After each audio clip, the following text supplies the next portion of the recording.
Students, TN medical selection counselling நடந்துட்டு இருக்கு. இதுல நிறைய பேர் அப்ளை பண்றப்ப 2.5 லட்சத்துக்கும், அதாவது நம்மளோட பேரண்டோட ஆனுவல் இன்கம் 2,50,000க்கு கம்மியா இருக்கக்கூடிய மாணவர்களுக்கு ஆக்சுவலா இந்த செக்யூரிட்டி டெபாசிட்டும் அதுக்கப்புறம் டியூஷன் ஃபீஸும் கிடையாது. அது வந்து என்ன அப்படின்னா அதுல இருந்து விலக்களிக்கப்படும்ங்கிறத ஆக்சுவலா கொடுத்திருந்தது.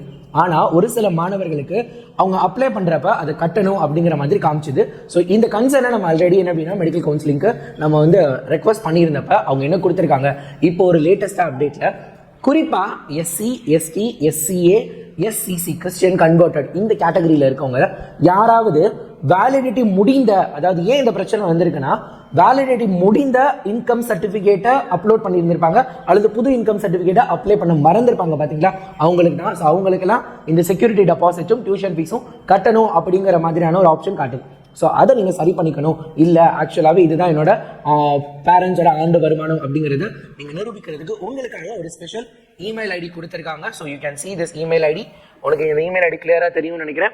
ஸோ இந்த இமெயில் ஐடியா DDUGSELCOM@gmail.com இந்த இமெயில் ஐடி என்ன அப்படின்னா இமெயில் ஐடிக்கு உன்னோட புதுசாக இருக்கக்கூடிய அந்த இன்கம் சர்டிஃபிகேட்டை நீங்கள் அனுப்பிச்சிட்டிங்க அப்படின்னா உங்களுக்கு என்ன பண்ண போகுது, எந்த ப்ராப்ளமும் இல்லாமல் அந்த செக்யூரிட்டி டெபாசிட் ஆகட்டும் அதுக்கப்புறம் டியூஷன் ஃபீஸ்லேருந்து விலக்கு அளிக்கப்படும். ஸோ இதுக்கான லாஸ்ட் டேட் அந்த டைம் என்ன அப்படின்னா 2/8/2025 2 ஆகஸ்ட் 2025 ஆஃப்டர்நூன் 12 PM மத்தியானம் 12 மணி வரைக்கும் தான். ஸோ இப்போவே உடனே அது நீங்கள் உங்களுக்கு அப்ளிகபிளாக இருக்குன்னா அப்ளை பண்ண ஆரம்பிச்சிருங்க. உங்களுக்கு இல்லைனாலும் உங்களோட ஃப்ரெண்ட்ஸ் யாராவது இதனால் பாதிக்கப்பட்டிருந்தாங்கன்னா அவங்களுக்கு இந்த வீடியோ உடனே ஷேர் பண்ணி அதை சரி பண்ணிக்க சொல்லுங்கள்.